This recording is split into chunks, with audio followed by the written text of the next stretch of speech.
দেশের মানে অনেক অনেক ত্যাগ, অনেক রক্ত, অনেক আমাদের আসলে এই যে ভাষা, আমরা যখন কথা বলতে পারছি, কথা এরকম যদি না হতো তাহলে আমি ভাষায় কথাই বলতে পারতাম না।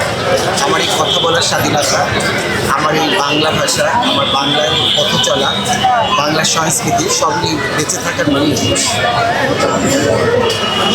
আমরা দেখেছি যে এসিএলকে রাত্রে অনেকবার নিরাপত্তা ছিল, অনেকে ঢুকতে পারে নাই, আজকে ফ্রি করে দিয়েছে। এই নিয়ে অনেক প্রশ্ন আছে, সেই বিষয়ে আপনি কীভাবে দেখছেন? হঠাৎ করে দেশে নতুন অধ্যায়ে এসেছে, সেখানে আসলে নতুন সিদ্ধান্ত, নিরাপত্তা, প্রত্যেকটা মানুষের নিরাপত্তা দরকার।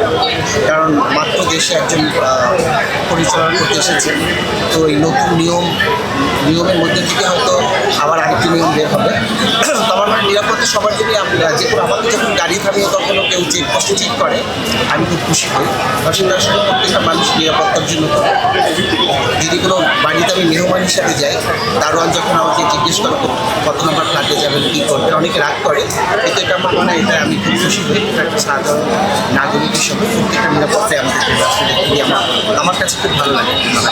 আমরা এত বছর দেখে এসেছি যে ফোন দেওয়া বেদাত দল, তারাই কিনা কালকে এসে ফোন দিয়েছে এবং একজন সাংবাদিক প্রশ্ন করেছে আমাদের সহকর্মী, তার উপরে রেগে গিয়েছে। সে বিষয়টা আসলে আপনি কীভাবে দেখছেন? পরিবর্তন এসেছে, সবার ভিতরে পরিবর্তন আছে। দেশের প্রতি সম্মান বাড়ুক, সকল মানুষের যাদের সম্মান ছিল না তারা সম্মান মানে এই যে সম্মানিত করতে এসেছে, সেটা তো আমাদের সবার জন্য পজিটিভ। জি ভাই, বিএনপি নতুন সরকার গঠন করেছে, নতুন মন্ত্রিসভা গঠন করেছে, এই হিসেবে তারেক রহমানের কাছে কি প্রত্যাশা করছেন? সুস্থ সংস্কৃতি চর্চা, এবং আমরা যারা সংস্কৃতির সাথে জড়িত, সংস্কৃতির সাথে সম্পৃক্ত, সেই মানুষগুলোর কাছে আমার যেহেতু শিল্পী, আমার চাওয়াটা তো সুস্থ সংস্কৃতি চর্চা। আপনারাও তো শিল্পীদেরকে প্রচারণার মাধ্যমে সামনে তুলে ধরেন। আমার মনে হয় নতুন এতদিন মাঝখানে যে বাধাটা ছিল, সেই বাধা অতিক্রম করে আমরা নতুন একটি অধ্যায়ে এসেছি। আমার মনে হয় নিশ্চয়ই সেটার দিকে সে লক্ষ্য রাখবে।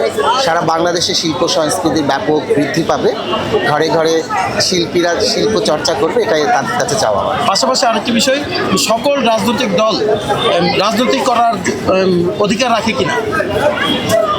সকল রাজনৈতিক দল রাজনীতি করার অধিকার রাখে? অবশ্যই, প্রত্যেকটা মানুষই রাজনীতি করার অধিকার করে যদি তার ইচ্ছা হয়। তাহলে আওয়ামী লীগকে কেন রাজনীতি করতে দেওয়া হচ্ছে না? নিশ্চয়ই নতুন কিছু খবর ভালোভাবে আসবে, সব কিছু গোছানোর পরে। সেটার তো আপনারা দেখতেই পাচ্ছেন কারো আশার বাণী, যেহেতু গণতন্ত্রের দেশ, নিশ্চয়ই হবে। মানে আপনি কি চাচ্ছেন যে আওয়ামী লীগকে আবার ফিরে আসুক, নাকি তারা যে কর্মকাণ্ডগুলো করেছে তাদের না আসা উচিত? কি মনে হয় এখন একটা এক সেকেন্ড,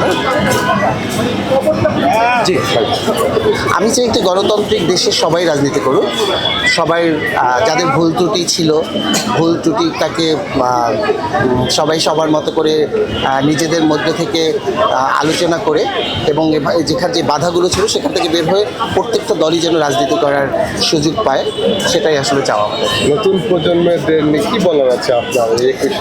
নতুন প্রজন্মের আসলে সব ইতিহাস জানতে হবে, দেশ সম্বন্ধে জানতে হবে, দেশকে ভালোবাসতে হবে। শুধু এই যে সেজেগুজে সবাই 21শে ফেব্রুয়ারি পালন করছে, সেটা শুধু সেটাই যেন না হয়, শুধু এই মানুষের এই রঙিন দুনিয়ার রঙিন হাতছানি যেন না হয়। দেশকে ভালোবেসে দেশের ইতিহাস জানতে হবে, কেন শহীদ মিনার, কেন 21, সেটাও ভালো করে জানতে হবে সবাই, এই নতুন প্রজন্মের। পাশাপাশি জুলাই সনদ বাস্তবায়ন চান কি? এটা আমি আসলে এই মুহূর্তে বলতে পারছি না। মানে এটার জুলাই সনদে কী কী আছে, মানে যে ধারাগুলো, সেটা এখন আমার মুখস্থ হয়নি, ওটা ভালো করে পড়বো, তারপর জানতে হবে। ধন্যবাদ। ধন্যবাদ।